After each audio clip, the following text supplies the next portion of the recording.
podcast. I am Justin Horo, joined as always by the Triple G, Willie Mason. Oh, gee, I know what you're asking yourself straight off the bat. How'd you hit him today? You played golf. Yeah, I can see. How'd you go?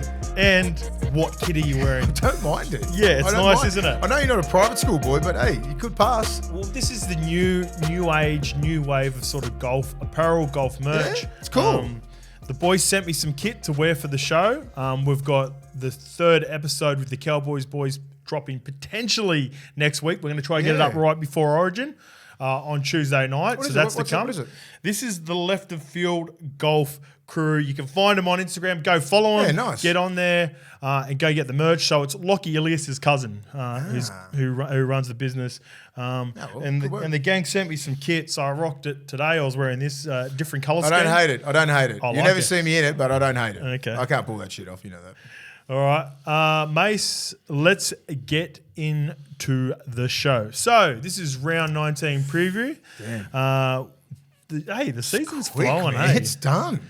You get after Origin, man. You got what, 6-7 games to go, mate? Yeah, 27 rounds now, jostling isn't for it? position is fucking tight, man. Look, the Titans are on 20, right? That was just 20, 22, like just off the top of my head. There's like 4 points separating, like from fucking third all the way to 10th. Yeah, let's have a look Something at like that. Like, So I just think it's crazy now. So let's just keep rolling with this. every win. Panthers 26 points with the Broncos 26. Sharks, Storm, Raiders all 24. Yep. Eels, Rabbitohs, Warriors 22. Yep. Cowboys 20. They're the danger. Cowboys and Titans both on 20. That's crazy. That's what I'm saying. That is crazy. That to think. That's not. Is that 8 and 9? See, this is where it's deceiving. They're both on 20 points, but the Cowboys have played 17, so they've got 2 buys remaining. Oh, really? They must have 2 buys remaining. So they've got a buy this week. Wow. And then they've got another buy. Yeah, because the Titans have played 15. Right. Yeah. So essentially, you probably put the Cowboys in that 6 to 7 mark. They're trending on the way.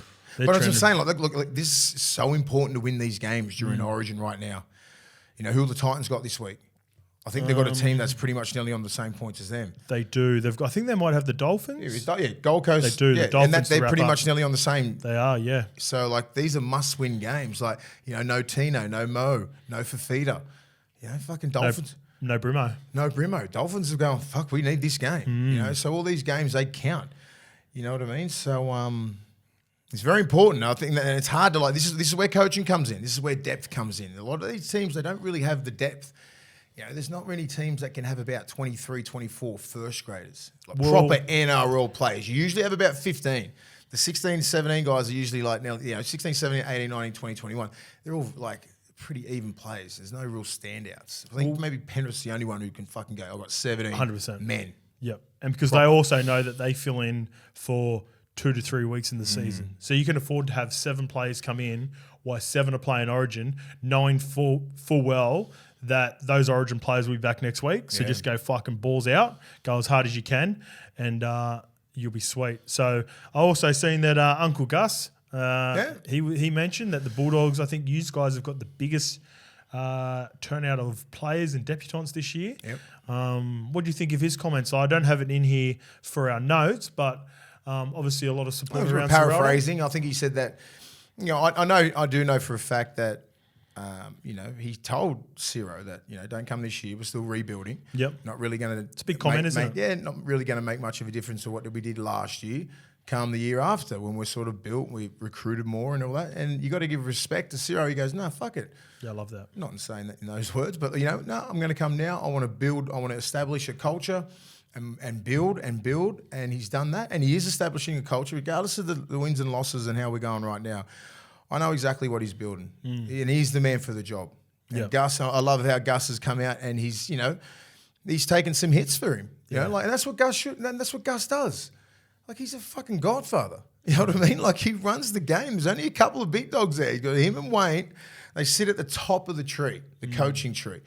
And Gus is like one of the smartest brains in the whole of the rugby league universe. And he went out there. He took, I think it was on Tuesday. He did the press conference. Yeah, I love that. You know, he did I think he's done the 100% footy. He's getting does that grilled every left, week. right and centre. He's getting asked this. Is Ciro the man for the job? What's happening with the players? This. he's very, very transparent and honest of what's going on at the club. The club's on the way up. Don't worry about like the wins and losses. A terrible performance on the weekend. Let's not sugarcoat that. But there's been some performances that, it shows glimpses of where we're going and where we're heading. I agree. It's trending in the right direction. It's just like, it's hard.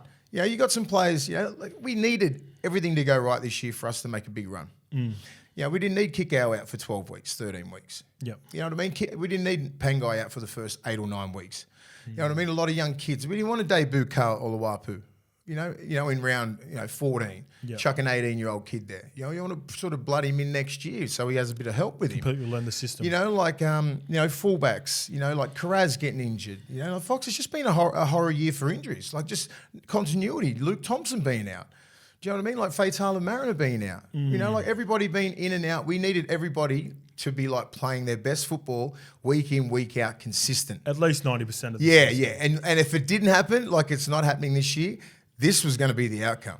I'm a realist, and the coaching staff's a bunch of realists. But all we can do is install what we want into these young men, where the culture they're trying to set, the DNA of the club. We want players that suit the DNA of the club and want to head in the direction that we want them to. And what a bulldog, what does a bulldog mean? People forget. Like, you have your Penrith way of playing. You got your Roosters. You got your Melbourne. Like, there's a bulldog way of playing as well. There's a Roosters way of playing. People forget their own DNA. Like, how did the Roosters play? Parramatta play a certain style. Like West Tigers play a certain style. It's a copycat league. We always say that. But at the end of the day, what does a bulldog play like? It's fucking hard, gritty, aggressive, all those little things. We want that next year. We'll finish the year off as good as we can. We're going to try and win every game, and then we just go on from there. Yeah, and if there's any better way to find out is on the weekend. So, obviously there are changes going to be made. They're going to continue to make them. I also love it with regards to what's happening at the Tigers. Similar thing. Gus comes out. He takes all the brunt for Serraldo. Serraldo's a young coach. Essentially, it's very similar to what's happening with the Tigers. Benji's the coach of the Tigers. Tim Sheens has taken all the hits. It's going to only benefit Benji in the long run, I believe, even though people are being critical on it now. Because that's not on Benji's resume. That's Tim Sheens' resume. So he's taken it at the moment. He's doing all the press conferences, and Benji is the one that's running the team behind. He's the one recruiting.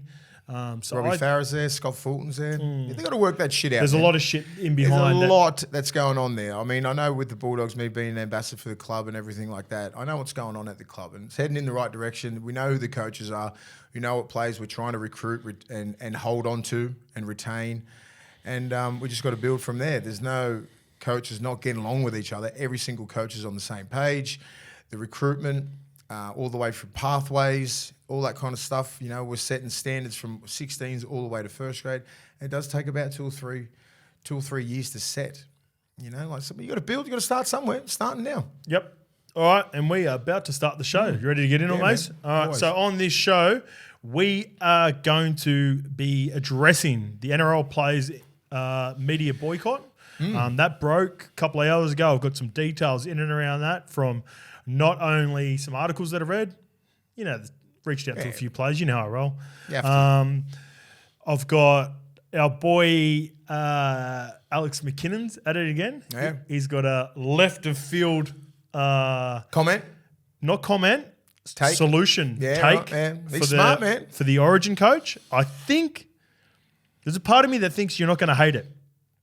And then we'll also, the last topic is TINO'S huge decision as 6 clubs going for the run-in for the big front rower, which we discussed and finally got to what he was on and then potentially what. A couple of mathematicians going at it. There's someone in the comments that was writing to me about how painful that was to watch. Then we'll break down and preview the round for round 19. Yep. I've got 5 of the best for the 5 games this week, and we've got the Levels Punters Club's Bets Friends channel special. We're going to hit it this week. It's fucking jam. Let's get it on. Starting off with letting everyone know that we are at 12K. So chasing 20,000 per week. That gives us 8. How many weeks did you say left in the season? Let's not do any maths. Let's not do it. No, I think it's a little bit easier. I think there's 9 to go, I think. Bang. We should get, before finals time, at 1,000 per week, at the rate we're going right now, we got to get 20K All right, before it's finals. 8. Get us to 20K, Come on, 20K, before come on. finals. That gives us 8 weeks. Origin's going to be pumping. Everyone's going to want to hear from Mace after Origin. Yeah. We're going to get that Reacts Yeah. show straight up after Origin next week. So help get us to 20K. And then while you're at it, make sure you go and follow us on Instagram. Share Levels Network on your stories. People are loving TikTok. We've got fucking 1 million likes. Yeah. People loved Mace's story from Whole KR. It was flying. I think people love those stories more than anything, Yeah. Mace. So my biggest job moving forward for the next 8 weeks is to not only talk footy, but make sure we get all the best stories that I know that you've told me before. Because even with that Whole KR one, I hadn't heard that side of the story from you before with that. No one really knew. So that was interesting to get that out of you as well. And before we get on to our favourite YouTube questions, we want you to go over and follow the girls on the bye round up front with Millie Boyle and Keely Davis. They are going to be doing an NRLW show for the bye round. Shout out to Jammer. Shout out to Charlie. Doing great work over there. Bringing the girls game. Putting it front and centre. Like us at Levels. We love that. We've got an NRLW preview show coming up just before the season starts with Lana Ferguson and my favourite player in the NRLW, Taryn Aiken, the Anytime Jam Queen. So let's get into it. Our favourite YouTube questions. Mace, this is 100%, obviously because of your post. Hey up, boys, all the way from the UK. My accent was awful. Hey up. You're doing nice. Love the podcast. Always checking the YouTube to see if you've posted. My question to you is that in light of the 2023 Origin series, is the state of Origin competition views are important? Wait, what's his viewed? Is the state of Origin competition viewed more important than international duty for players? And does this mean the state of Origin is more entertaining? Cheers, gents, and have a good week. So the core of the question is, Mace, when you were playing state of Origin, I think you've sort of alluded at it before. In your own opinion, not speaking for anyone else, state of Origin, international footy, where did it sit for you? Was state of Origin the pinnacle, or? Well, I think if you grow up, you want to play state of Origin, right? Because I think it's the toughest arena in rugby league. And then usually, you want to play for Australia for that individual accolade. If you play for Australia, it's usually like you're one of the best players in the world. You get picked in at 17. And they used to do it, they used to pick after Origin, like an Australian, like the Australian team. So it was a bit more, you usually get a fair indication of like where you are, Like imagine you play 3 Origins and you pick the 17. Yep. Like, you know what I mean? Like, I think that's something that they need to go back to. And then they'll always do an Anzac test, right? So they'll do an Anzac test. That's before Origin.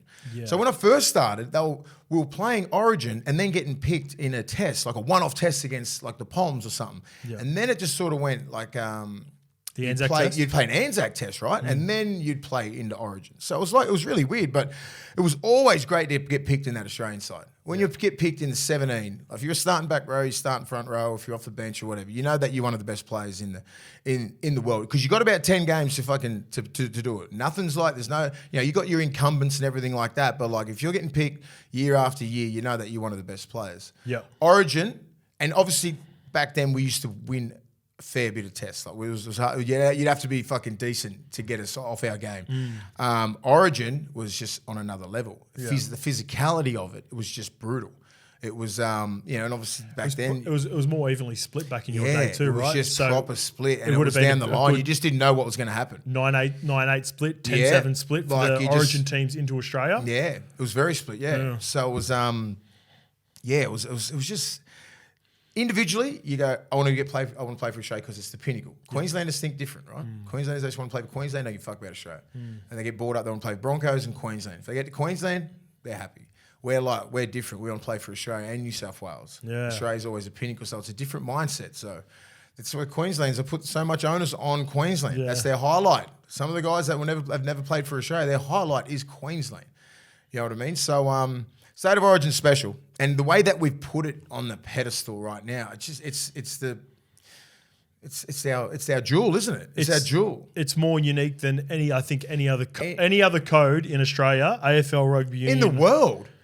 No one has it like that. In particular, in the Southern Hemisphere, the North Americans are probably not looking down at Origin, but anywhere in the Southern Hemisphere that plays obviously rugby, AFL, similar sort of codes, would love to have something like Origin. You just can't they can't do it. Super Rugby, right? Queensland versus New South Wales. No one cares. No one really cares. AFL, they try to do Victoria versus whatever. No, that just hasn't got that buzz. We just got that, and it takes away a little bit of the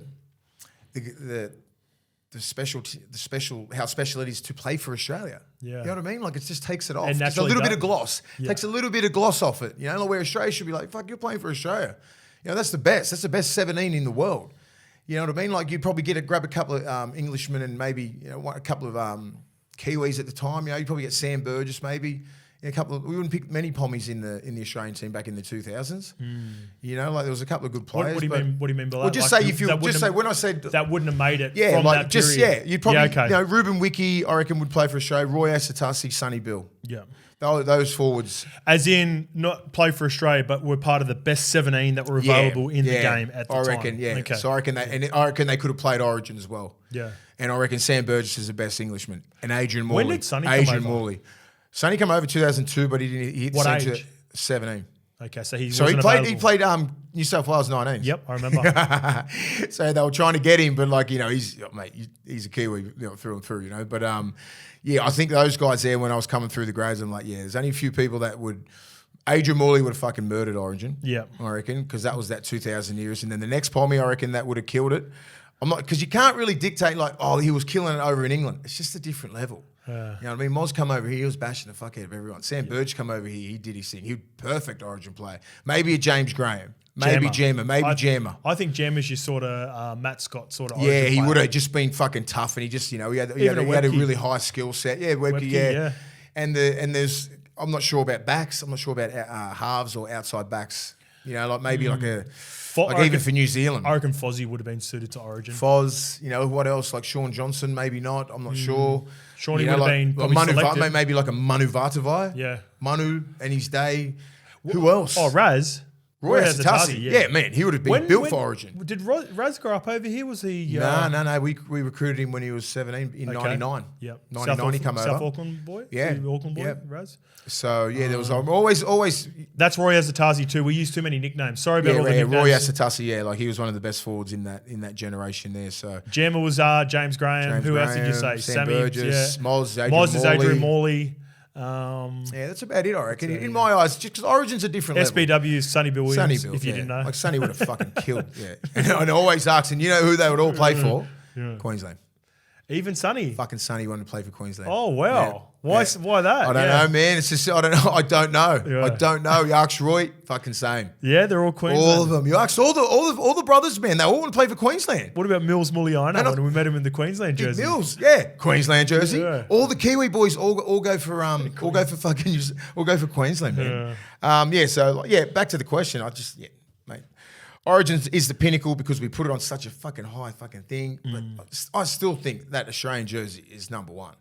Okay. You I know, like that. I agree with you. I think a lot of Queenslanders would put the Queensland jersey before. Mate, they'll wrap it up after the Queensland. They get that one and then they'll fucking see you later. I don't care. Yeah, I'm sweet. I can't unless it's a grouse tour in Barcelona, I'm out. Unless you're on the 03 tour. All right. Thanks for the question. Elliot Butler 3720. Moving on to the next one from Zach Art. It's Zach Art 1. Love the chat, boys. First time I really caught a glimpse of the true Widemu was when he was mic'd up in a Newey game. Made me laugh, man, and appreciate him in a new light. Also loved him when he came far north to the boys up here. Boys, question for next potty. Being Try July, what's your favourite try celebration of all time? I'm going to add to that, Mace, have you ever done one before? And also, what's your favourite try of all time, of your own try? A try that you've scored, maybe Lukey can get a little highlight up. We've done the Origin one popped up a couple of weeks ago where you busted straight through, went past Matty Bowen. Thanks, boys. Growing so quick, and there is a reason. Great content. Thank you, Zach Art. So your favourite try of all time? Favourite try? I scored one against England in 2004. Yeah. It was a little... I think it was just a random test. I think we played at Man City's Oval, and it was just a little tip Old off. Trafford? Yeah. Oh, Man City. Off Tong. Little. I think it's Etihad. Yeah. It was Etihad. Etihad, yeah. So Tong a little over. It was about 40 out. Yeah. maybe 50. Anyway, fucking hit the hole, boom, and I think Paul Wellens was fullback, right? Yep. And they were coming over, and I had an opportunity to come over, and I just fucking ran straight over him, threw him over the fucking dead ball line and slammed the ball down. That was fun. I love tries like that. Coach now, yeah, I think. He's great. Yeah, but I think I'm not sure if they have footage of it. It was like 2004. That one. I love that the for Australia. Sorry? Yeah, for Australia. For yeah. Australia. So when you're playing at the pinnacle, like with the Australian and New South Wales, when you get tries in that, like I was lucky enough to score like a couple of tries in Test Arena, which was always great, and especially against England over there as well. Yep. Club ones, I'm like. You can barely even fucking remember the club ones. I couldn't remember my first try, but I got really good ones. I got a good one for myself. What about post-try celebrations? Have you ever Post-try, done I it? think I scored a double against the Cowboys up. Remember like wrestling, like X-Pac did like that double bang like that? Oh, yeah. Yeah, I think it might be on video somewhere. Oh, if you like can get it, yeah, that one I did. And that was when the try celebrations were coming out. Okay. Do you remember about 2002, Yep. 01? Remember Fletch did that? Yes. The all that kind of stuff. It went on for about a year or two on the footy show, didn't it? Yeah, it was all about that that sort of stuff. But yeah, Queensland's held that personal. All right. So that's Fletcher's fault and GOERGE. Yeah, beauty. Lukey's typing something in, it looks like. I'm going to go with my one. So my first year when I left, and this one meant a little bit different. I went from Parramatta to Manly. Sticky didn't want me. He was coaching at Parramatta. Got an opportunity to play Parramatta. Got some early ball. There was nothing doing. I got thrown the ball about 15 metres out. And they had Fui on the edge, and Sticky was sending it at me all game. So he ran at me off the tap about 3 times, dead straight off the back fence every time. I don't care how good defender you are. He's fucking hard. Mate, my shoulders were fucked already because I had Fozzie next to me. I think Chock was on me inside, and he was just running at me every time. Anyway, I ended up getting some early ball, come off the left foot, hit a little spin, reached out, had 2 or 3 on top of me, fucking planted the ball down with one hand. Yeah. And then when I got back up, because all the boys were coming in celebrating, and I said to all the Para boys as I was walking past, I go, get Fui off the edge, man. Oh. As I was walking past, it was like all my ex-teammates, I said, come on, man, get him off the edge. Enough's enough. And then I walked off, and we did a number on him. And then it felt good. Nothing better when you get sacked from a team. They tell you to fuck off and you get to score a couple of tries even against the Bulldogs when I was at the Roosters, like when I scored a couple against them. Remember I had to go against them in the 6th round. I had my own security getting, mate, that was the most hostile shit. That's right. I love that try. Yeah, mad hostile. I was just like, you scored 2 in that game, did you say? Double, MOM, it's all right. Sorry, guys. That's right.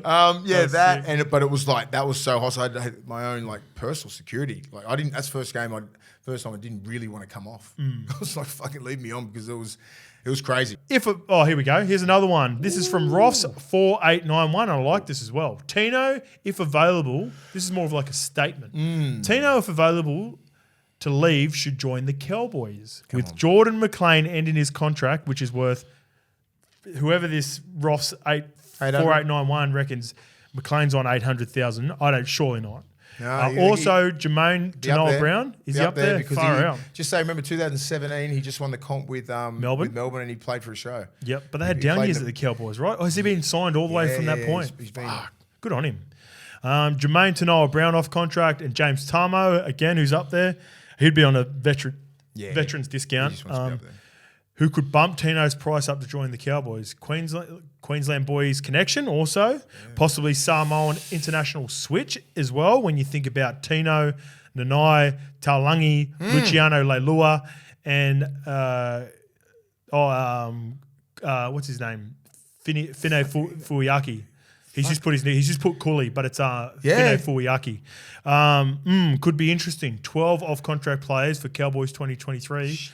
I'd sell them all. Old Roths 4891. You've got a fucking great take there. Is this Todd Payton's burner account? Is this? Is he trying to put something? Is this you, Big Rod? Fucking hell! Because Rocket. Yeah. Ross 40, mate, the more you think about that, and the more you look at the connections, and you do make those connections in Origin. He'd be boys of like Val Holmes, Taulangi, you know what I mean? Nanai, like all these guys, man. Like they're all best mates. Dearden's a Queenslander, you know what I mean? So they're gonna have a fair bit of money. Tino's gonna be the hottest prospect in the game. He'll get through Origin, and then every club will be after him because I think it's him and Payne Haas as the best props in the world. Yep. I think he's he's definitely up there. I think just through his origin and the way he the club football form is fucking unbelievable. I still can't believe that he's even got a clause to leave. That's fucking amateur. We're going to get to it. Yeah, but I mean, I've got some more that does make sense. That does make sense. Yep. Just depends. Hey, Tino, it's hot as fuck up there, man. It's like 40 degrees, so you'll hate it, big boy. Don't do it. I'll tell you what Tino does love, though. He loves the passion fruit cheesecake mousse bars. Fucking loves it. He lives off it. Delicious guilt-free snacks or desserts that are high in protein, low in carb and sugar, so you can pump out 80 minutes of the best at Origin if need be, and then travel all the way up to Townsville for his new club, the Cowboys. With 3 grams of collagen per bar, naturally sweetened. BSC mousse bars, where are they? I don't even have them out. Did we eat them? Here we go. Are currently available in Woolworths, Chemist Warehouse, online at bodyscience.com.au and in independent supplement retailers. Get them out. Mace, when do you pump out the mousse bars? When do you? Well, I got about probably 10 packs at home. Honestly, yep. Do you pump them before trainings? Well, I mean, I try and fast. Before or after training? I try and fast till about at least 2 o'clock in the arvo all the time. Or if I try and get to dinner time, if I need something like a little bit of a sugar hit, massive protein hit, I hammer about 2 of these. But they're fucking nice, man. They're so good. I always ask. Greg asked BodyScience. I said, "How are they good for you?" It can't be that tasty and good for you. That's genuine. Try them, guys. Oh. You get them from Coles, get them everywhere, but try those and it's like why would you eat a chocolate bar? Passion fruit is all you need. Drake loves them as well. Peaches and cream? Strawberries and cream or passion fruit? I'm by passion Drake? fruit all the way. Yeah. All the way. Drake fucking loves them. He sang a song about Drake loves them. This is what Drake sung about. Yeah, that's what he sing about. Passion The fruit, cheesecake bars. All right, let's get into topic 1. It's a big one. NRL players in dramatic media boycott. Yes. As fill me in. The CBA standoff explodes. So James Hooper has written for Fox Sports. The Rugby League Players Association has sensationally called an NRL player boycott on all pre-game, post-game and halftime interviews during NRL matches and next week's State of Origin 3. As the collective bargaining agreement negotiations with head office exploded. Damn. The RLPA will be holding a press conference at 2:45, which was already done. These are some of the details come out of it, Mace. So this is a full statement from the RLPA. Dear members, after meeting with over 50 players, leaders from all clubs last night, players unanimously decided that we must take action as a result of the NRL's rejection of our settlement proposal and their unacceptable demands of players. The unreasonable ultimatum of the RL Commission and the NRL and their refusal to continue to negotiate in the CBA, so even negotiate, has forced the players into action. What are we doing? Players have determined that the action to take is that all players will boycott the media from the first NRL, NRLW, including trials for the girls, or State of Origin match of every week to the last. They're involved. The girls are in. Nice. This action will commence tomorrow, Thursday, July 6th. The media boycott includes no pre-match interviews, TV, radio, print, NRL.com. Not new media. We'll get whoever the fuck we want, whenever we want. No, I'm only kidding. Halftime interviews. We could if we wanted to. Post-match interviews, TV, radio, print, NRL.com. Post-match press conferences, media opportunities in dressing rooms, media opportunities in mixing zones, direct communication with media via players' mobile phone or social media. You get the message. Ooh. Everything. No media. It ain't happening. Any direct communication from media via players' mobile, it's all nah. They don't want anything to do with it. So, what do we want to achieve? The purpose of this player action is to force a change to the failed CBA process and deliver 3 critical outcomes.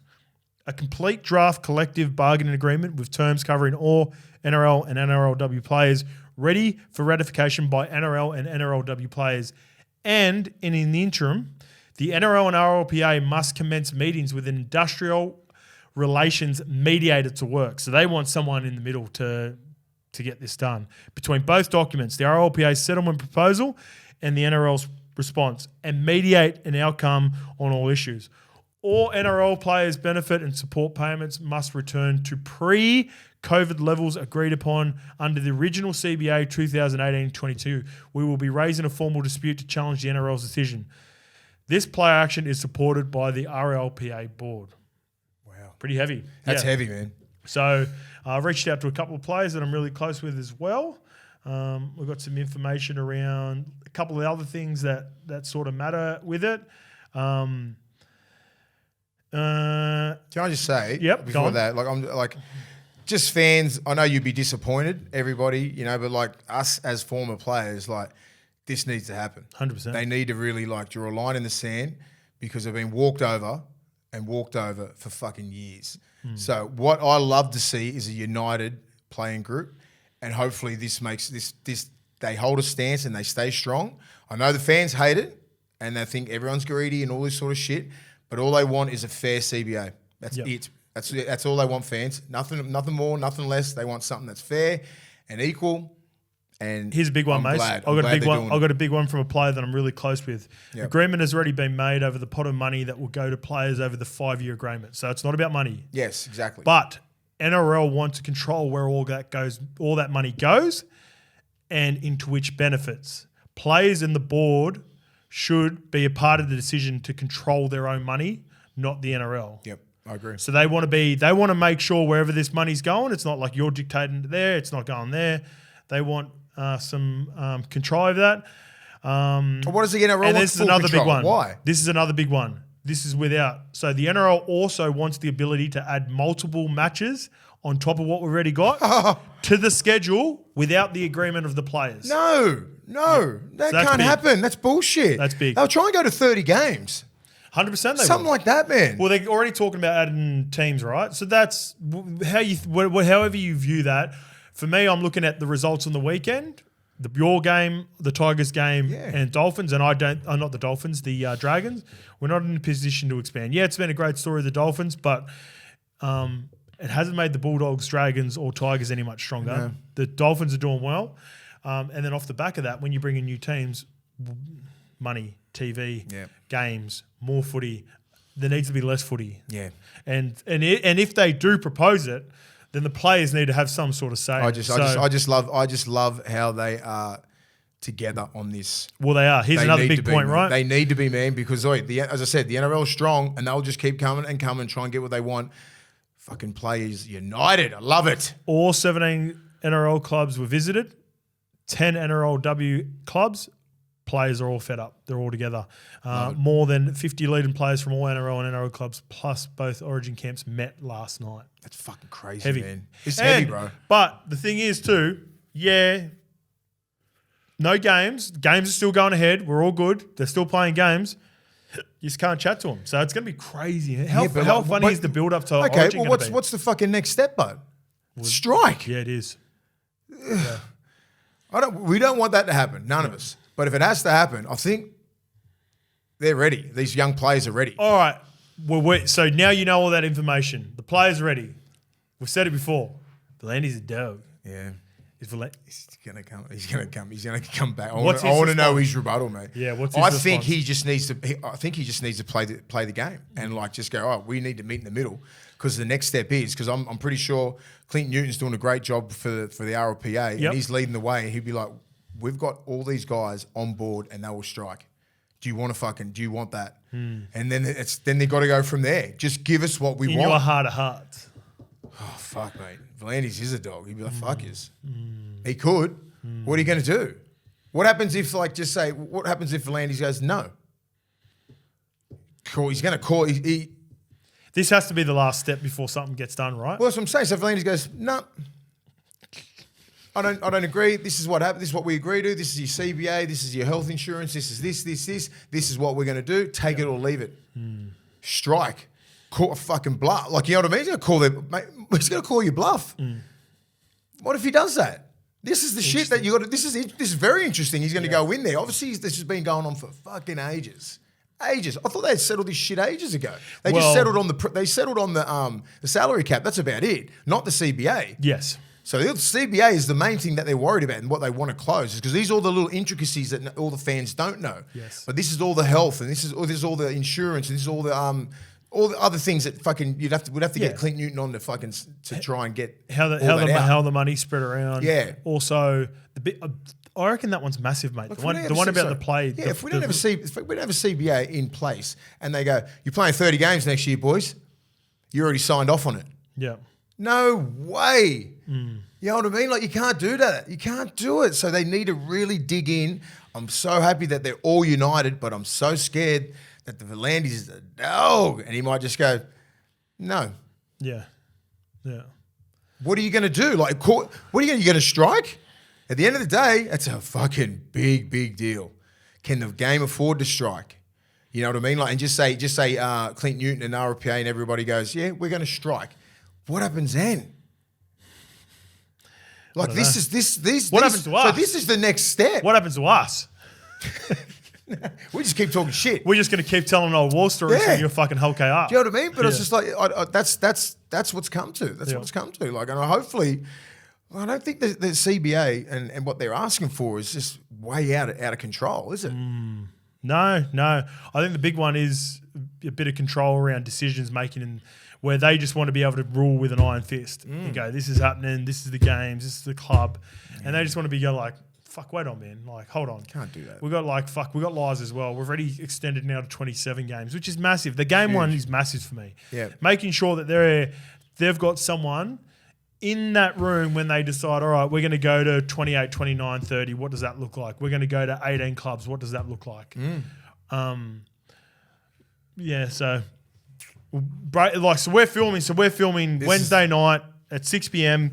There'll probably be more news on NRL 360 now. So there's no interviews or anything during Origin? No build-up, no nothing? Nothing from now on. So nothing on the NRL on the weekend and no Origin. So like just say the Telegraph 360, there's going to be no interviews, there's going to be nothing. They'll just toss up this shit anyway. But there won't be any like in-depth. There'll be no players talking before the games. There'll be no players talking after the games. It'll just be go out, play. And even for the NRL as well? NRL and NRLW. Yeah, both. Yeah.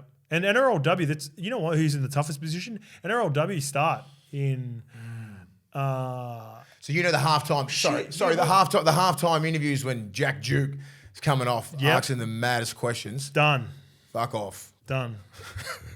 And even I love it. The questions to Billy and Freddie while they're coaching the games, which I always thought are tough anyway. Done. Oh no, they're coaches. Maybe they still do it.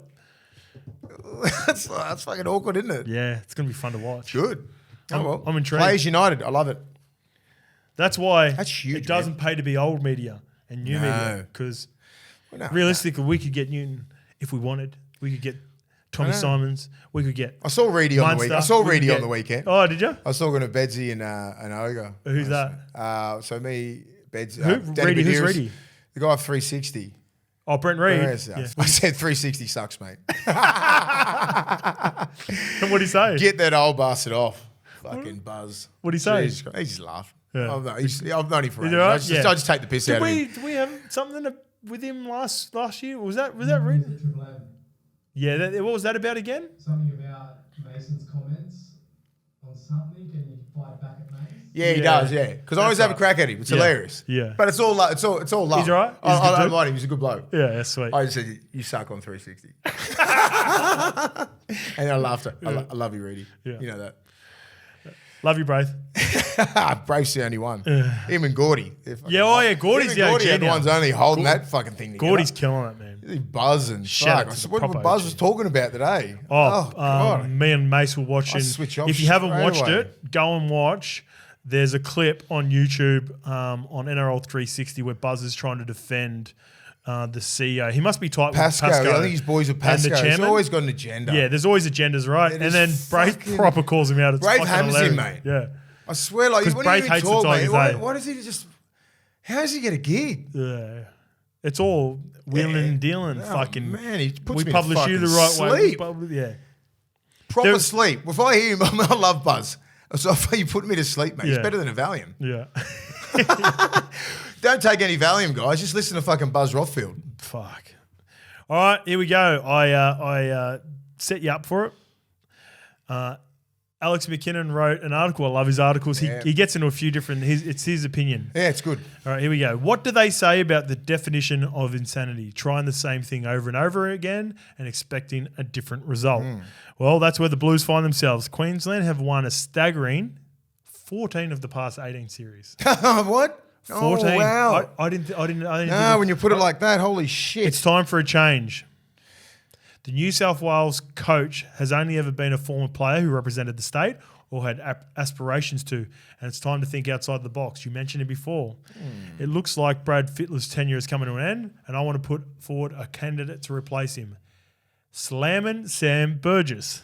Right. The Englishman is one of the greatest rugby league players to ever lace a boot, has coached his own team in the bush and is now highly respected Rabbitohs assistant. But most importantly, Burgess knows how to win. South Sydney wouldn't have broken their 40-year premiership drought in 2014. It says 13, but 14 without him. It simply would not have happened. Burgess is back at the club working along some of the best players in the game, several of which are New South Wales stars. Latrell Mitchell is the Blues' most dangerous player, while the Rabbitohs teammates Damien Cook, Cam Murray, Cody Walker, Keon Koloamatangi were all playing Game 3 next Wednesday. He's going to be... Campbell Graham is another South star destined to play for New South Wales. So, straight off the bat, Mace, before you think of it at all, there have been so many candidates that we've thrown out before. I like the idea of a three-headed monster. I'm going to add to it. I like the idea of Sam Burgess bringing his expertise, Boyd Cordner, and Willie Mason. A three-headed monster of passion, aggression, winners, played at the level, captain the state. Yeah. Imagine just fucking three big OGs. That is outside the box, but because we have typically gone for someone who's always played Origin. And I think there's a reason behind that, because you need to understand what Origin's about, right? But has there ever been an Origin player? Do you think Sam would get it? Well, Gus hasn't coached, hasn't played Origin. He's one of the best coaches of all time. That's a good point. Wayne Bennett. But he's passionate New South Wales. I'm just saying Wayne Bennett, one of the greatest Origin players of all time. I mean, coaches of all time, never played Origin. And Wayne Bennett also played for Queensland back in the fucking 70s. Wayne Bennett also coached New Zealand until 2008. Exactly. So it's not out of the box. You know what I mean? So like when you look at it like that, he fucking thinks he's always a deep thinker, Mac. Yeah. I love it. I love what he's saying. Yeah. You know what I mean? Because like I hear that Madge is one of the front runners. Putting Brian Smith as a no. I know. Just hear me out. No, the Brian Smith but thing. Surely not. But I hear like he's going to oversee operations. These are rumours, allegedly. Yeah. But they're pretty close. Okay. I hear this from good mail, and they're the front runners for the job. If you throw Sam Burgess in there, I know he's destined to be the first grade coach at South, right? Wayne's little understudy for a long time. Yep. Russell Crowe loves him. He bleeds fucking Myrtle Green and is it Myrtle and Green? Myrtle and Green? I don't know. I've never heard that Red before. and Myrtle. Oh, yeah. I don't know. Yeah. So he's one of those guys. He demands respect wherever he is. Yeah, he's got a presence. He's got a presence. Like you. He's a great bloke. To Elf, used to an Elf is very similar. Yeah, people want to play for him, right? So like if they went and asked Sam Burgess, I'm not hating it. I'm not hating it because I think he'll surround himself with some fucking good people. Yeah. Like he'd be the first one. He'd be ringing a Joey. Do you know what I mean? Like he'd want guys in there in the camp 100%. because he understand. Even though he hasn't played it, he understands Origin. Yes. That's one person who would get it. He understands how important it is. But I honestly don't think so. This is way out of left field. Yeah. But I mean, like, what do you think, punters? Listen at home. Let us know in the comments. Let us know. I mean, would you? I mean, as I said, like people are diehard when they're diehard New South Wales supporters and diehard Queen. This is a real fucking tribal thing when it comes to New South Wales and Queensland, and you sort of have to play for New South Wales or Queensland. But I just gave you some examples there with Gus. Like Tim Sheens has coached before. He's never played for New South Wales back in the day. You know what I mean? So there has been. So don't worry. Don't get caught up in the last 20 years. Well, look at the NRL. Look at the history of the game. Look at the NRL. Like you don't have to be a lot of the Graham Murray's never played. Yeah. He was a coach in 2007. Craig Bellamy's never played for New South Wales. Well, Freddie's the perfect example. That's what I'm saying. But we live in the now. We live in the now. With Freddie is one of the greatest New South Wales players of all time. He doesn't get he's not a good coach. Yeah. It's as simple as that. Like it doesn't translate necessarily completely to being a good coach. So if one of the greats is not a good coach or hasn't been able to translate that, then thinking outside on or knocking someone for not having that experience doesn't make sense either. No, in my opinion. I agree. You know what I mean? But as I'm saying, like everyone lives in right now. You know what I mean? Like they don't look even like 15 years ago. Like, well, who was the coach? Yeah, Graham Murray was the coach. Gus was the coach. Two blokes never played. So it went from Gus to I think Ricky Stewart was there. He's played obviously. Laurie Daly, then Belly. Like Graham Murray, then Belly. Yep. And then, do you know what I mean? Like it's you can do it. Just because he's an Englishman, it doesn't mean shit. New South Wales fans, would you be happy if I think probably Sam's probably even a year away from it. He's only been assistant coach at Rabbitohs, and I wouldn't even know whether he'd take it if they. Look, it ain't all about the X's and O's, is it? No, it's about fucking hard fucking playing, and he knows how to play hard. He knows, and it's about picking the right people in the positions. And I think he has an indication on who can fucking manage, who can handle Origin. Well, speaking of that, picking the players and positions. You want a Kiwi to try do it? I've got my game 3 team. Yeah. All right, let me get into my game 3 team for New South Wales. This is how I would have picked it. With all things considered, everything that comes into this are players that I think are going to be there in the future, players that are in form, and players that have had an opportunity before but really haven't been given that opportunity, extended time that they deserve, in my opinion. And I'll just I'll add a few little things. Will you let me know what you think of this team? Yeah, I'll just think, I'll give you, I don't hate your side, that's the thing. Okay, my fullback is Scott Drinkwater. This is probably the only one. Okay. And only because of Teddy, and Teddy doesn't deserve to go out like this. Yep. I think he deserves to play it out. Whatever happens. Pre-season, fight for it next year, and then go for it. Drinkwater, he's a fucking talent. I knew you were going to say this. That's about it. That's it. Let me throw this to you. Yeah. Did Dane Gagai not deserve a chance to have a crack game 1? Billy made a tough decision. He didn't pick Dane Gagai. He didn't give him 2, but I think it's different. I think you'd rather not pick him at all and have that conversation before game 1, not let him play 2 games. That's all I think. That's it. That's my. See, I'm opposite. Yeah, okay. I think Teddy deserved the opportunity. He's been in way better form than probably what Gags was at club level probably for the last year. Yeah. Like he's having a tough season this year, but I would have thought potentially that could bring the best out of him. You know me, I fucking love Teddy. Yeah. But he did not get the job done. They lost. They're 0-2. And I believe if this could potentially either be Teddy's last game or he decides to retire. I think there's a real there's potential for Teddy to even just turn around and go, that's it, I'm done. Well, the conversation's going to have to be had with the coach next year. It's just like, and I don't think Teddy's he's fit. His body, I don't think he's 100%.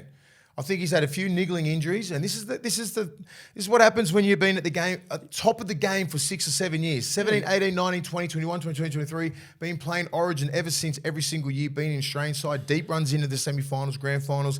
It's fucking hard to maintain. 100%. It is, bro. And I think some of these guys are coming at the end of that, sort of at about the late 20s, like 30s. I don't think he's 31 next year. Yep. And it's like, fuck, he's played a hell of a lot of games, man. He's played. He's missed fuck all. What is that? He's played 20 Origins in a row, 21 Origins in a row. 218 games. 13 tests.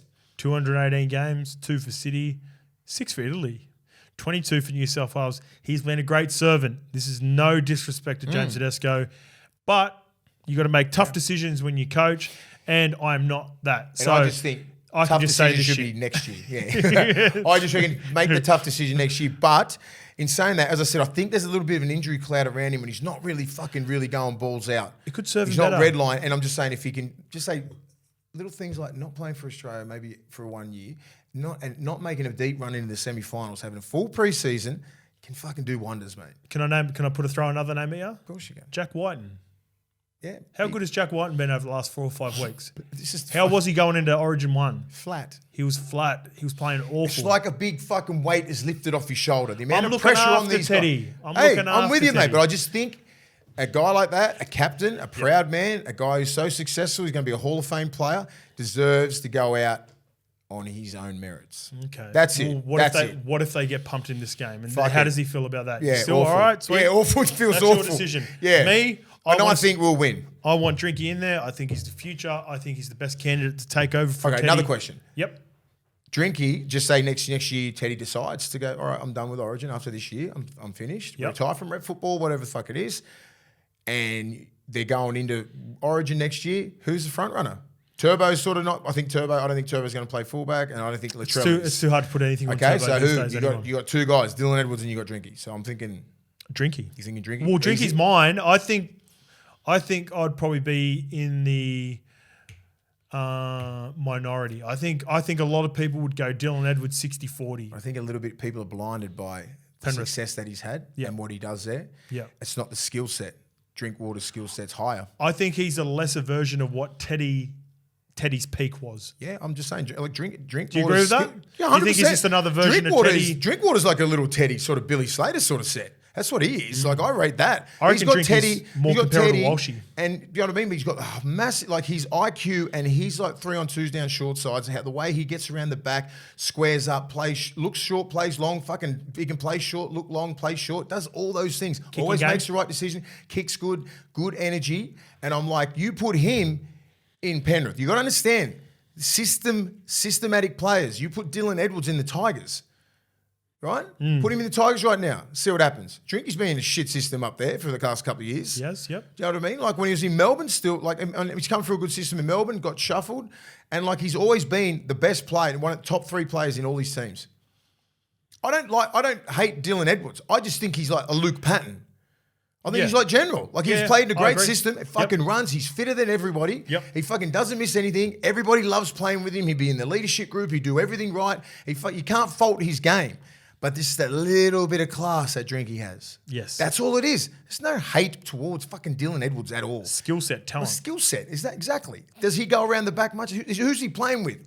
Look at that team. It's the best fucking system, the best well-oiled machine in the last 20 years is Penrith Panthers right now. Yeah, and he's an integral part. Ooh, 20 years. Roosters. Yeah, Melbourne. There. Melbourne Roosters and Penrith. Yeah. Give it that. So you've got to be on. They've been on top for 3 or 4 years now. If they win this year, they might even jump some of those no one's Melbourne done the teams. treble, mate. Yep. And I don't know. I just look at Drinky and I'm like, he's always been a gun. He's just been fucked up with injuries. Trell hasn't been fit enough in the last couple of years for Origin, injury-wise. Turbo's obviously super banged up, and I prefer them at centres to make this team even stronger anyway. All right, Again. that was a lot. No. But all the rest, I'm fucking. Okay. I won't even. So go through. I've got Brian Toto one wing. I think he's a lock for everyone. I've got Critter on the other wing. I like that. I think it's more versatile. I think he gives me options, and I think at this level, it's probably Critter's best position. The one who misses out, obviously, is Fox. Same thing. Fox is like Teddy, been a great servant for New South Wales, getting a little bit older now. Game's changed a bit too. Those play twos, they're fucking hard. Fox has acted un-Fox-like throughout this whole series. Probably trying to go a little bit too hard. Probably trying to. I don't think people understand. He's banged up, man. Yeah. He's fucking leg. He's at 80% Fox. And if I was like the selector, I wouldn't pick him because he's not 100% Fox. Do you know what I mean? Like he's of course as if he's going to say no. You got to take it out of the player's hands. You know what I mean? Like 100%. it's just like, I and would he's have, yeah. And I'm good friends with Fox, and I look at him and say, "Fuck." Of course he's going to play, but I'm like, he barely get through a session. Do you reckon Freddie got spooked because he didn't pick him last year, right? Yeah, and then he killed it in the World Cup. Yeah, of course. All right, so Critter on the wings for me for this game. Who's available? No Campbell Graham, remember? No Latrell Mitchell, no Tom Trbojevic. Matt Burton on the left. He played really good last year in the 2 performances for New South Wales. And he was also Dalian centre 2 years ago for Penrith. Left centre, bang. I like that option. And then Burton gives me versatility because I don't have an outside back on the bench like Clint Gutherson. Plus he's your third prong kicker. Yep, there you go. So give me Tony Staggs on the right for all the reasons I said. Bradman Best, I think he's an ascending player, going to play at some point. Gutho's played there before, but give me Tony Staggs. He played 1 game, 30, 40 minutes, did his ankle and wasn't given an opportunity, and I think he's in better form this year than he was last year. 5'8", Nicholas Hines. If you're not going Jerome Luai, Cody Walker at 33 for a dead rubber just doesn't make sense to me. Nico, let's find out what Nico's got for 80 minutes at 6. Number 7, if you don't have Nathan Cleary, next in line is Mitch Moses. Even though they only scored 6 points, I don't think it was his fault that they weren't able to. He had a crack. He was trying his backside off. Same with Jerome. I don't necessarily blame him, but I think Nico has high upside. So give me Nico Hines. Front row, I wouldn't be dropping Junior Bolo. Junior starts at front row with. I stuffed up with one on the bench. I'll get to it. I don't think Junior's had that much of an opportunity to prove himself. No, I think the problem with Junior in this series is the style of footy that they've been playing with. Yowie or too many passing. I'd tell Junior there'd be one direction. Try and fucking make him do block plays. Like, Junes, give me the ball. You're the biggest, scariest player out on the field. Get the ball, run straight over Tino or try to run over Tino, Ruben Cotter, whoever it may be. Simplify your game, go hard. Front row partner, Jakey Travojevic, 80 minutes on the weekend, cleans up everything. He's the Ruben Cotters. He's the Nate Miles. He's the player you got to have in New South Wales every single time. He stiffens them up in the middle. I would start Reece Robson. I thought he was really good in Origin 2, and he's a real player of the future. The back row, it's the only position I agree upon with Freddie Fittler in this one. Give me Liam Martin on the left side, Keon Koloa-Matangi on the right, Cam Murray in the middle. I think that's the best back row that he's played through the entire series. Yep. On the bench, Damien Cook comes on, give Robson a spell if need be. He can also be versatile. Robson to come back and play lock if you need to give Cam Murray a spell as well. I've also got Isaiah Yeo, pushing him back to the bench. What does Yoey do? So you've got Yoey or Cam Murray, I wouldn't be playing. So just say there's an injury to the outside backs anywhere. I'd be putting either Yeo or Cam Murray into the centres. Matt Burton is my flexible player. Matt Burton, I can play him at 6, 7, or even 1 if need be, I reckon. I reckon Burto could go to fullback. Anyway. If you don't want to do that, you can then push either Katoni or Burton onto the wing and maybe put Critter at fullback. So I'm thinking plan. There's a plan for every plan. On the bench. Because you got to understand, Turbo, like exactly game 2. Yep. Fucking first set. 100%. Done. Yeah. Who Got to have can fit him? versatility. Cook. This is where you find it. Mm-hmm. Number 16, I have a feeling he's been snubbed because he declared for Tonga. Yep. Olakuatu. Homole Olakuatu. What about Stags? I'm going to ask you on that. Stags, I know Stags has played. There's a was difference. it last year? Like, Yep. what is the difference? Because he played for Tonga as well. And I've got a lot of questions about Keon Koloa-Matangi as well. So a lot of Tongans in there. The difference between Olakuatu is he had declared before the Origin 2 teams were picked last year. All right. He declared Tonga before New South Wales. Yeah, okay.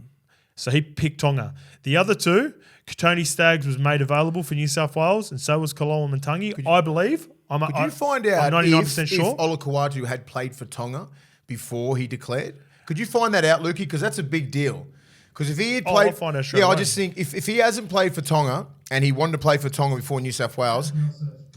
Yeah, I think... I think I that's can fair. do it as I talk. No, but I think think that they should not rule that against him, and I think they have. Well, there you go. I hate that. He played 2 games, so that means he played in 20... No, sorry. He already played for Tonga? Yeah, last year, Tonga. Okay. Yep. No, but like I'm saying, before he made... 2022 played for Tonga. Oh, yeah, he did. No, so that was it, and he would have played in the World Cup. That's what I'm saying, Yeah. right? So like it's... He come off the bench in that wet game against the Kiwis. So he had not played for Tonga. So I think that sucks. I don't like that because you need to understand he's a proud Tongan brother, man, and he wanted to play for his family. You represent your family. Before I played for Tonga, before I played any representing football, I was lucky to. Yeah. You know what I mean? And that's all he wanted to do. And I reckon Freddie's held And against it's fucking him. held, and it's been held against him because he's the forward of the comp. And he hasn't even been talked about. He's a mismatch, man. And I He hasn't hate even that, been man. a part of it. Yeah. Like, he needs to be a part of it. Like, he should be fucking off the bench or starting that right side, destroying teams. Off the bench, bang, impact, Fucking front even row, if he starts, middle, like, he should be edge. starting before Frizzell. You know what I mean? Like, and I think, you know, if they're sitting around in the think tank trying to pick this team, though, no, he doesn't want to play for New South Wales. He wanted to play for Tonga. Did anyone just think, oh, no, he hasn't played for Tonga before, Freddie or Brandy or whoever's selecting the team? That means so much to these young brothers, man. You've got to play for your fucking family first. They're the ones who fucking come over from the islands, and he's probably second or third generation, and all he wants to do is represent his family, and you fucking can't, you can't do that first? Fuck that. But that's just my theory. That's my that that's doesn't my mean theory it's as well. true. That I didn't doesn't say mean it it's was true true either. Okay, But that's just the way I'm fucking thinking. I just want people to clarify if they only watch this that's for the just first the way time. I'm thinking. I'm just like, you know, we all want to play for Tonga Samoa and our fucking, because our families and our mums and dads fucking took a boat over here 50 years ago. And got a house and everything with like that. You know what I mean? And if they hold that, and if they've held that against Olakuatu, that is fucked. If.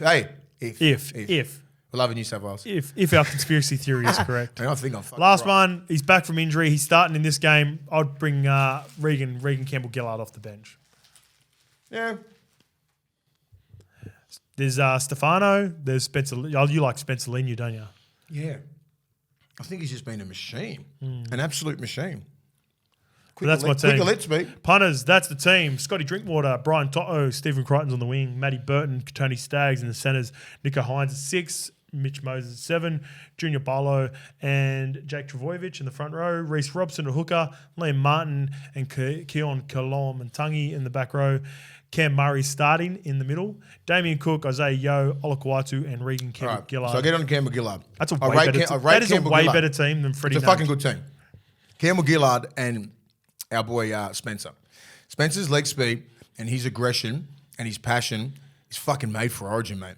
Campbell-Gillard's been in this arena 5 years ago, or even last year, I think. He hasn't imprinted it. He hasn't really made a massive imprint, not enough to go like Spencer's been that he has been, and he's a professional fucking bench player. There's a difference. All he does is play off the bench. He starts fuck all. So he understands the mentality. He knows when to come on and make fucking. He makes dints in teams, man. The amount of he would take it personal against fucking Mo Fodawaker. You know what I mean? He takes that shit personally. See how fucking crazy that guy is, man. He would take it personal against fucking Fasul Malawi. He's still waiting in the car park for Hargraves. He would fucking oath. Do you see that shit? He's still in Penrith car park waiting for Hargraves. Hargraves has been fucking having Allianz. Hargraves is having a fucking coffee down in Bondi. He's still waiting. But that's the passion I want to see. I want to see a young kid like Lienu just fucking come off the bench and just fucking go mental. I don't hate it. Because I'm saying Campbell-Gillard, he's an elder statesman. You know, he deserves his spot. But I'm like, so does Spencer, because he's had his crack. And if you're going to blood these young kids in for the future, he's the future. What about Yowie? You're not a big fan of Yowie. I like Yowie. If you either starts or he's not in the team. Yeah. But I understand with the versatility. Way that versatility when you broke that down. Yowie come in as he played centres early in his career. Yes. You could fix him in there. there. Because I'm thinking a HIA or an injury happens all the time. Or you could put him at the lock. Cam Murray goes in the centres. So that's I'm with you. Yep. Good team. All right, topic 3. Tino's, we were talking about Tino before. Tino's huge decision looms in 6-club race for Titan superstar after Holbrook's shocking axing. So let me read the article. 6 NRL clubs are reportedly set to put their name in the hat to sign Titans superstar Tino Fa'asuamaleaui, who is set to field multi-million-dollar offers. According to the Courier Mail, Fa'asuamaleaui's manager confirmed his client. And I'll get it. No. He's got a guy I've never heard of before. Yeah. And David Fafita are now free to negotiate with rival clubs. The manager was super upfront. So the manager is Simon Mamino. Have you ever heard of him? Yeah. It's correct that Tino has a clause in his contract relating to Justin. He is a free agent, Mamino said. Ooh. At this stage, we're not rushing. Tino wants to focus on playing Origin for Queensland and win 3-0. And next week, we will sit down and start weighing up our options and see what happens moving forwards with the Titans. That's the truth. Ideally, Tino doesn't want to leave. He really likes the Titans and he is a loyal kid. But he will make the best decision for Tino, for his future now that Justin is not there. This Holbrook sacking is left field, but we don't want emotion to make decisions. We will sit down in a few weeks and see where it leads us. Tino's intentions are probably to stay, but he won't be short of offers and choices of coaches, and we will explore that. Fa'asuamaleaui has previously been targeted by Wayne Bennett and the Dolphins. But it's super. So he's super honest. Ready? I like that. I like the transparency. Yeah, transparent. That's what I'm looking for. Yeah. Tino was very fond of Justin. That's why he had the clause put in the contract. He believed in him and he backed him. We put that clause in when Tino signed his most recent contract, and the reason he knocked back the Dolphins was because of Justin, Mel, and Ezra. So Ezra's the recruitment guy, Mel Meninga. He obviously loves his teammates, but those 3 guys were big factors. It comes as a surprise to Tino that Mel wasn't consulted about Justin's sacking. He has got no shortage of interest. I've had calls already, and he could pick up the phone just about every club, and they would entertain a conversation. So a lot on Tino here. Tino has to meet with Des Hasler, so we'll see where it leads into time. So a lot in there with Tino, obviously. Yeah, I think it's Tino and Dave Fafita. How many? Who's going to be getting the most interest? Tino. I think Tino. Yeah. Oh, I mean, Fafita's up there as well, but like front rows are hard to come by. But really fucking talented ones like him. He's got it all. 6'5", he's about 118. Good skill set. Hits like a truck. Upside is massive. Him and Payne Huss are the best front rows in the game. I agree. Easily, and he's going to demand. Not easily. Adam, I like Adam. Yeah, well, I like as I Tubbs. said, those three Yep. guys, Yep. those three guys, they're the best in the game. at the Fish moment. Harris, Leota. Yeah, but I think those Lenu. those three are the best part. Yeah. At the moment, like that's what you I want. agree. You want your props like that. Yeah, whatever order you want to put him in there, I think. You that know, for a lot like, of and people- he's going to demand $1 million plus. So You know what I mean? we had a few messages people were messaging about. So he's on 825, 850. I was looking at positional value and how much I'd want to play a front row. I'd prefer to pay a front rower in this day and age with the amount of work that they get through and the amount of minutes they've got to play through the middle to save interchanges than I would a back rower. So I agree with you. I'd prefer Tino over David Feeder. Now, the important part is finding that money, the sweet spot. There's only two that I'd probably pay right now, and that's age determined as well. So I love Tino's 24. I love Tarps and I love Adam Fanua Blake, but those guys are about 26, 27, a little bit older. Yeah. Tino's, you give me 2 or 3 years, that's massive for front rowers. Bro, I played with fucking Tarpane in Newcastle in 2013, 14. Like There you go. he's- Tufts so will be he's got to 30. be up there. Yeah, Tufts must be 30 then. Anyway, to my point, I'd only probably play Tino and Payne $1 million, but I wouldn't want to go over much more than that, in my opinion, if I was building a team. Yeah, but $1 if million you would be right. You know, if he's going to come down to Sydney or anything like that, you got to pay overs for him. That's true. 1.2, That's true. 1.3. I'm talking as a 1.4. neutral. If I'm starting the club, Tino becomes available. I'm going through the books. I don't look at any other position because I'm going to put a high positional value on my anywhere in my spine. 13, 6, 9, 7, 1. Yep. And that's another point with Tino that I like as well, where you could potentially play him 13. Oh, if you got two good props, he's 13. Yep. So he's just that third prop. He can either be the number one prop. You get like he can play 2 and 13. Or your You know number what I one mean? lock. He can play back row as well. He can play every single position in the team. Yep. He's fast, he's quick, he's strong, he's fit. He's a captain already. He's already played for his country. He's got leadership skills all over him. Okay, 1.1. And he talks. I'm fucking telling you. So these are all the little things that these players don't bring. Yeah. Players don't bring this. They bring a lot of talent, but they true. don't bring leadership skills. And That's if I can get a kid who has leadership skills and his comms are elite, I'm paying him another $100,000 because that's how hard it is to come across a young kid with leadership skills and all the qualities that he has. So I'm fucking paying him an extra $100,000. 1.2. 1.2 minimum. I like it. And that's going up. That's going up every year. I think you've talked me into that too. Because of the fact is, like what he brings and the Origin level, the Australian level, the Melbourne level, Titans, the leadership, he's already thrown in to be fucking captain already. So he has all those skills, those requisite skills that we're looking for, all the intangibles and all these things that we're looking for the future leader of the club, future captain of the club. Boom, it's Tino. Love it. So I just think I look at him now as like him and Payne. They fit that fucking. It's 1 and 1A. What about Fafita? What do you reckon? Do you think he stays? Fafita needs a good system. What do you reckon? I reckon he'd be loving his time with. Yeah, I with think he's Fozzie fucking right having now. a great time. But it happens when he's got good props. When he's got Mo Fodawaker and he's got Tino. You throw a bunch of misfits in there and see if he gets forward. See if he goes forward. I would argue that he had his best game against the Broncos without Tino. But you still have Mo running over 200 metres. That's true. He's getting fucking quick meters. He's got that Jolliffe that was coming off the bench doing a good job. Like they got good forwards, bro. Well, if the Raiders were to get him with Joe Tarpany and fucking Big Papa. Popoli in the middle, It just depends if he wants to fucking live in Canberra. and I think he's already turned it down. And I'm before, pretty sure so- he doesn't want him. Well, I think Ricky's going after fucking Tino for your price. I think it's more Mate, closer. the Canberras, the Bulldogs, and all these other teams will be Getting throwing a lot of money. A lot of money, and he's worth everything. And it's only helping his case fucking dominating Origin.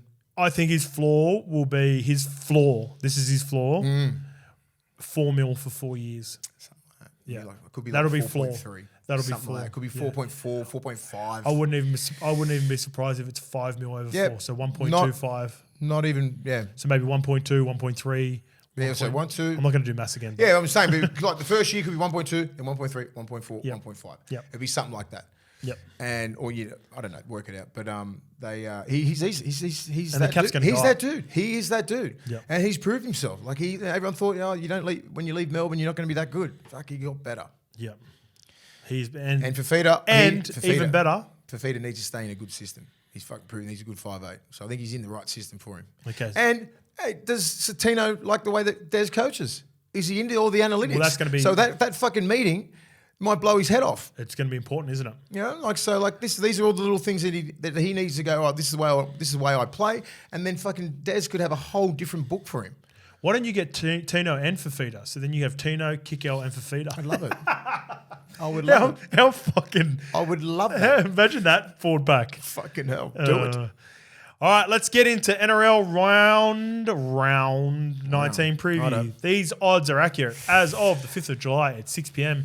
from our friends, our partners, the Tab. We love them, OG. You know who the Tab loves? CRONULLA. They're $1.06 against the West Tigers. The Tigers are $9. The West Tigers versus Cronulla Sharks. West Tigers are at home, Mace. They're $9 underdogs. The Cronulla Sharks are $1.06. The line is massive, 22 points, Mace. But after what they tossed up against the Cowboys, is that going to be enough? I've got the teams here. Yes. Actually, I got rid of them. I got it. They're not. Come on, like the Sharks. The Sharks are on fire. They're scoring points. The Tigers are going to be. Here we go. The Tigers are going to be better.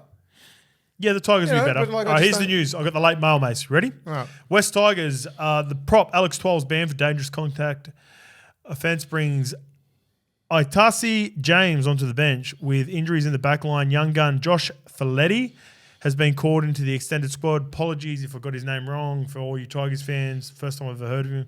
Has been included in the Blues under-19 squad to face Queensland. So, how good. Nice. Could be making a debut and then in the playing for the night. Well, he will be playing for the 19s.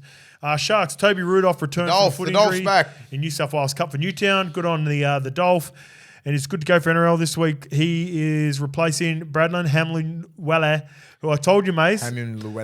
Braden Hamlin-Weller. Rib. No late changes. He's out though, so Toby Rudolph just comes in straight for him. Jeez, I like the way Cronulla's playing, man. They're aggressive. That Teague Wilton is trying to kill everyone. They're very aggressive, man. They've got a good balance at the moment, don't they? Fucking and Blake Brayley. I think the outside been close, man. Is he in the squad? He was for game 2. Right, well deserved too. Things like that, I think it's great what they do. Game 1. Okay. He was in game 1, so he was extended. This is Freddie. He was in the extended squad for game 1, and then they drop. Uppy Coruscant misses out. Cookie was in the team. They bring Robson in, and then Robson and Cook both jump him. That's just Freddie. But I think maybe that's Freddie. That sums up Freddie. But I think sometimes that what they do this for, it's not because you're next off the rank, right? It's because you're the future. You could be in 1 or 2. I know. I'm just trying to explain. They're trying to go. Okay, well, we look at you as like. So they did that to Cobbo and that a couple of years ago. It was not a chance of playing Origin, but he was in the squad. So you get to warm up with the guys. You get to do everything because they look at you as the future of the. Are you sure? No, I think Cobbo played straight away. No, well, there's been a couple of Origin players that played for Queensland. They were always in the camp, and they were just there for when the 21-man squad, and they were just there watching everything. And then in a year or two, they were playing. I think a lot of they do it both. New South Wales and they do it not for your next off the rank. It's just to show you do everything but run out. So you just to show you you're like this is how they prep. This is how the professionals prep. This is how they do it. All this kind of stuff. So mix it's and about mingle with the squad. just for experience, right? Because you sometimes I'll just say like when we're playing, you just get picked and you fucking play. Yeah. Sometimes you'd rather that. Imagine being. I'd always think like just say if I was like in 20th man or 21st man, you're like do everything. But fucking play. I do my head in, but then it's like you want that hunger, right? You want that next step. So that's what they're trying to just tease you a little bit and then fucking go, all right, we're still going to bring someone else in, But I disagree with that. I'm just saying. I understand that's why they do it. That's why if I'm Freddie, I'm putting Reece Robson or Cookie as probably not Cookie because when he picked up he was probably that was the end of Cookie, I reckon. Yeah, I thought so too. I reckon if I had Reece Robson who I was going to play in game 2, I don't know. Freddie fucking has me pickled, man. So who you going? West Tigers versus Cronulla? Oh, Cronulla, Jesus Christ. Yeah, Cronulla easy. About 30. So they'll cover the line? Yeah, All easy. right, beauty. The first game on Friday is the Dragons versus Canberra. Some low games, eh? Yeah, well, people miss it as well. And Moses Sully will return after he missed the game with HIA last week in the centres, but Jack Bird still remains sidelined. Dan Russell has been called onto the bench for his debut, with Zane Musgrave expected to remain in the reserves. No changes expected for the Raiders. Pasami Solo, head knock is out. Horsburgh's out, but He is out. With Trey Mooney replacing him on the bench, Atom Mariota was impressive in the starting side last week. Yeah, so do I. And he's in for Horsburgh after missing going in Origin. So they don't really miss much, do they? They've got good depth in their forwards. This could be anything as well. Anything. You're still umming and ahhing about St George, aren't you? Because they've got a decent side. Yeah. Like they started off all week. They started okay last week. Yeah, true. They? No Hunty actually. It's but massive. no Hunt. Like he's the only guy that sort of steers them around. Like you got Sullivan in there. I thought Sloan was pretty good last week. Where's the game at? It's down. It's one win. No, actually, I'm with you, mate. I'm Canberra, mate. Right. Canberra love this sort of shit. They'll come by more than 10. Be freezing. Yeah. I don't think. Yep. Friday night game. Will not bother them at all. All right. They love that tough shit. Kicking off the first of 2 games on Super Saturday, the Parramatta Eels are at home to the New Zealand Warriors. There's some news to come out of this. This will be good. Sean Johnson is potentially out. So DJ Arcee moves to halfback to cover for Mitch Moses, while Ryan Madison will play 5'8". Edge forward Sean Lane is expected to return in a huge boost for the blue and gold, while Joe Offengelwa could move into the run-on side at prop in place of Ofahiki Ogden, who has been promoted to start in place of Regan Campbell-Gillard. He has been. He was good a couple of weeks ago. Who did they play? Yeah. I think, 2 years ago, yeah. Coach Andrew Webster has named the same 17 that took on the Rabbitohs, but there could be a late change. Halfback Sean Johnson for the birth of his second child. So Ronald Volkman, shout out to Shawnee, congratulations to second child. Ronald Volkman is listed amongst the reserves just in case and not make the trip. Tamata Martin is still sidelined. So no Moses, no Brown, no RCG, right? That's your main guys. They're the main guys that are out. Yep. Does that, you still no got Junior, Gutho. you got, and Gutho. Fuck. No Gutho, no Moses. Warriors. Yeah. They are too important for Parramatta. What about if Shawnee doesn't play? No, I reckon they'll be all right. Okay. The odds are and as I said before, a couple of weeks ago, I trust them. Yeah. I trust them. You trust the Warriors? Yeah, I trust the Warriors. Okay. Sean Johnson, hopefully, he's going to do the right thing by his family. Do the right thing, stay home, and get the if the bub in comes in time, then he can still come over. Yeah. Might be a late flight over. Yeah. Yep. All right. The second game, Souths against your Bulldogs, mate. Who you going? I'm going the Warriors as well. Yep. I hate Parramatta. Everyone knows that. Yeah, that's me too. I didn't even think. Souths versus Bulldogs. The Souths are $1.53 favourites, mate. Still against your Bulldogs, while Souths have a whole heap out. The line is -4.5. The changes for South Sydney are players playing Origin. So Katie Walker, Cam Murray, Damien Cook, Keon Kalomantangi are all on Origin Blues duty. Graham's out. Dean Hawkins is a new 5'8". Yeah, so Campbell Graham's out, and so is Latrell. Campbell Graham and Latrell still out. What's that, 7?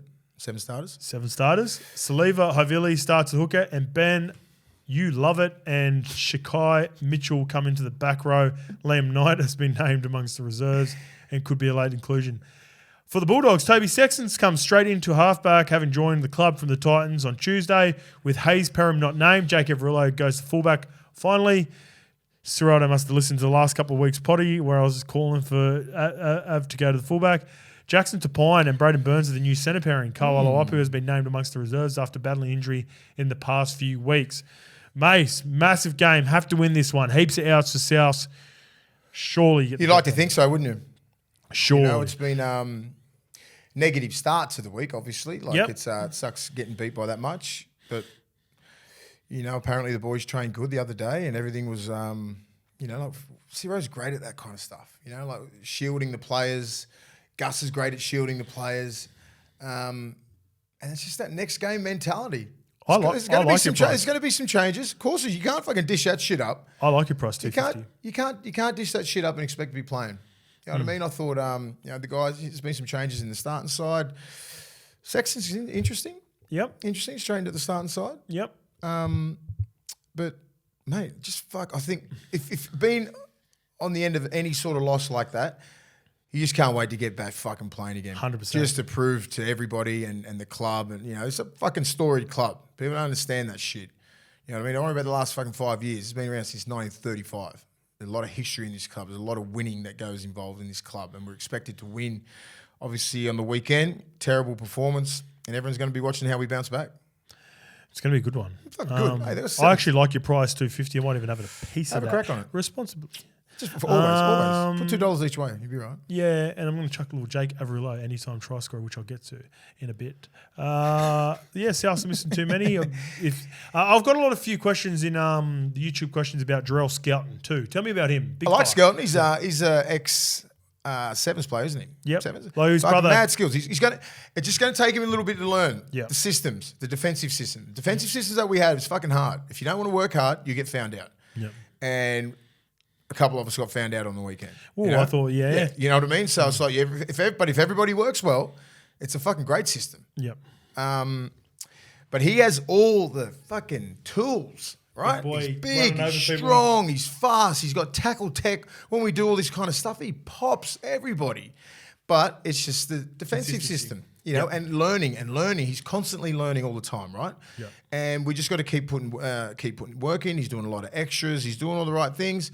You know, like, so he's been in the 21, you know what I mean? So, like, they're looking at him, but he needs to work. He needs to work, and he needs to show he needs to show that he's ready for first grade in reserve grade. Yep. You know, like, he's got the mad footwork. You know what I mean? Like, you've seen the guys, Yeah, you've seen the a lot clips. of the guys, but you've seen a lot of guys come through. It's like, fuck, how does that not transfer onto the field? Yeah, okay. You've got everything. Yeah. But it's Still a either bit to go. mental or it's just like, you know, like sometimes performance anxiety, sometimes some people just haven't got it. But you look at sometimes you just train unreal and it just doesn't happen on the game. You know, so he's just going to he's a work in progress. Okay. He's a work in progress. All right, the last game is the Gold Coast Titans versus the Dolphins. This will be the $1.70 favourites, the Gold Coast Titans. Dolphins are $2.15 underdogs. Bit of a tricky one because obviously the Titans are missing some big players. In Origin, Phil Sammy will return after being a late withdrawal from the Raiders game with a hamstring. So Jojo Fafita goes to the bench with Origin stars Tino Fa'asuamaleaui, Mo Fotuaika, and David Fafita unavailable. Interim coach And Alejandro. Don't forget and him. Brimo. Yeah, they didn't mention Brimo. May opt out for more changes to the team named early in the week. Thomas McKaylee and Kene Keeney both named amongst reserves. For the Dolphins, hooker Jeremy Marshall-King has been named despite battling an ongoing shoulder problem and will be given every opportunity. Harrison Graham will likely come in if he's ruled out. Jared Wallace, Mudders Wallace is back. Mudders. And so is Anthony Mudders Milford. Both make their return from suspension on the bench. Why? The Mudders of all Mudders. Herman Asiasi moves into the starting side. I tell you what, the Dolphins have got themselves some Mudders up there. Oh.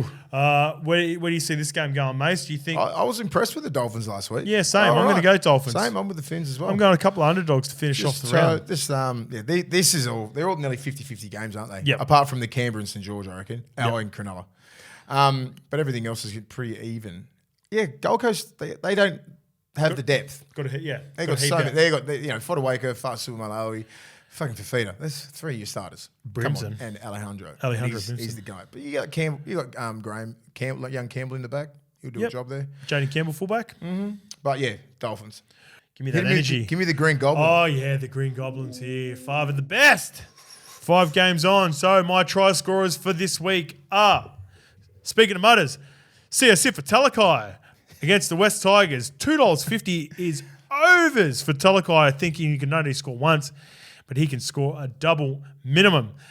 St George Illawarra versus Canberra Raiders. I got good value again for another centre, Matt Timokor. He's been in really good nick. Yeah. Hasn't been scoring too much, but been real good nick. Actually, he streaked away on the weekend. Yeah. Parramatta versus Warriors. Shawnee Johnson could be missing. Doesn't matter.